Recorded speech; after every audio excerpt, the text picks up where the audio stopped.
So I'm chatting with ACES and Deakin University PhD student Laura Garcia-Quintana. Thanks for your time. Thank you very much.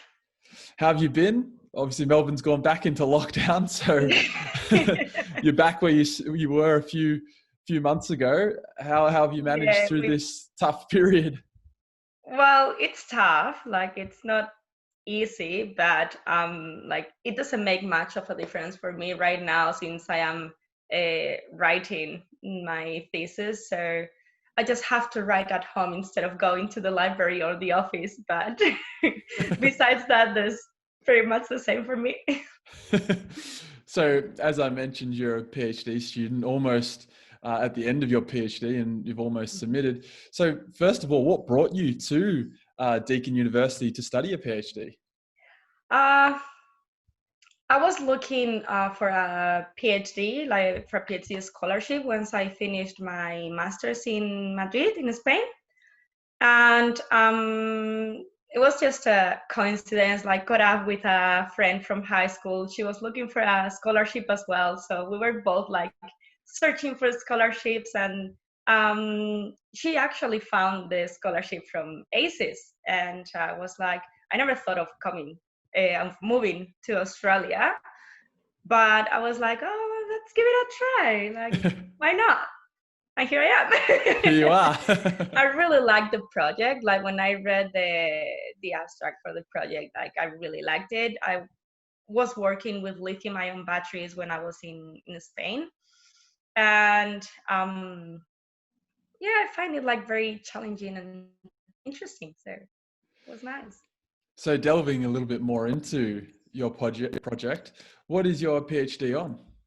My PhD is on sodium air batteries, but my project focuses more on the bulk of the electrolyte, like what is happening in the electrolyte when the battery is working, like what kind of interactions, what kind of energies, what kind of species you have in the electrolyte that will impact on the battery performance, especially on the discharge products, which are like one of the main keys to control to get a good performance for the sodium air battery. So we pretty much focus on trying to find the key points in order to later on be able to pick the best electrolyte for these kind of batteries. And you're based down at Deakin University. There's a lot of experts within that area. Who are some of your supervisors? My main supervisor is Dr. Cristina Pozo Gonzalo. My associate supervisor is Professor Patrick Howlett.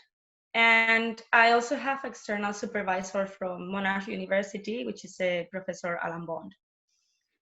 Great. And what do you think some of the technical skills, maybe some key technical skills and non-technical skills you've learned throughout your PhD? Well, technical skills, mainly all the electrochemistry that I've learned.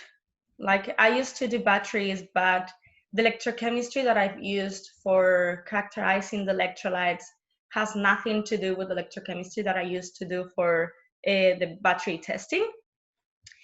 Also, there are like characterizations techniques. Like, I have had the chance to run NMR experiments by myself. Like, I used to see the spectra, but I didn't know how do you get it or something like that. So it was like very exciting for me to be able to go into an NMR lab and do by myself all the characterization. I've learned a lot of like batteries, like all the world. Like, we usually have in mind lithium ion, maybe lithium metal, but we don't think much of any other elements that you might be able to use in a battery.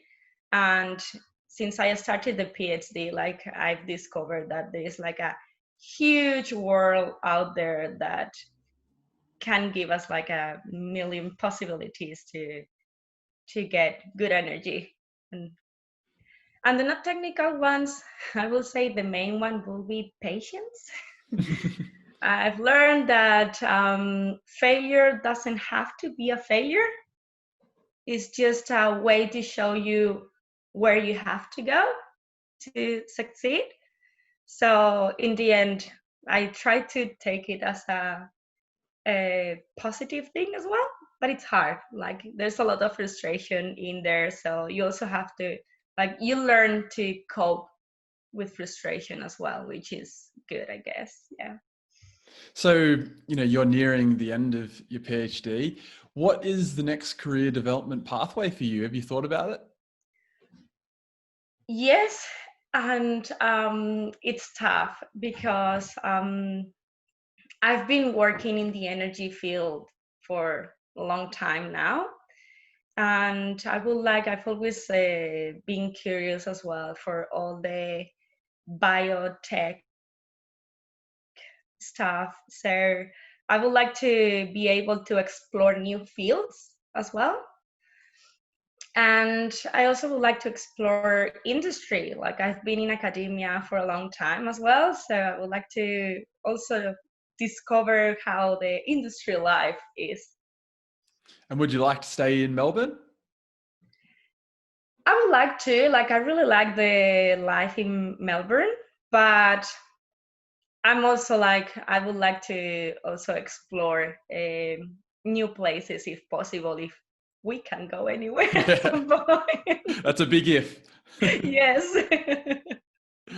So I guess an extension to that, and it's probably pretty hard to answer, but where would you like to see yourself in, say, 5 years from now? Wow, that is even tougher than the previous one. um, I honestly don't know. I would like to see myself wherever I can develop my career and be happy with it. Where that will be, I honestly have no idea. Like, and even less right now. Like, I don't know if it will be industry, if it will be academy, if it will be energy, or it will be anything else. Like, I've got like too broad field in front of me right now that I'm trying to narrow it a little bit. Well, the future's certainly bright for you, but I wonder if there's maybe one memory from your ACES journey so far that you look back on most fondly. Uh, there are many actually. Like I have enjoyed a lot my PhD, and I remember with how to say, like I really remember, I have really nice memories from like the ACES symposiums that we've had, or the meetings, like the full center meetings as well. Like there's always like very nice bits to get. I don't think I can think of any specific. No, that's perfect. Well, thanks so much for your time and for the chat this morning. All the best, especially with the next few weeks when you'll be writing and then eventually submitting your PhD.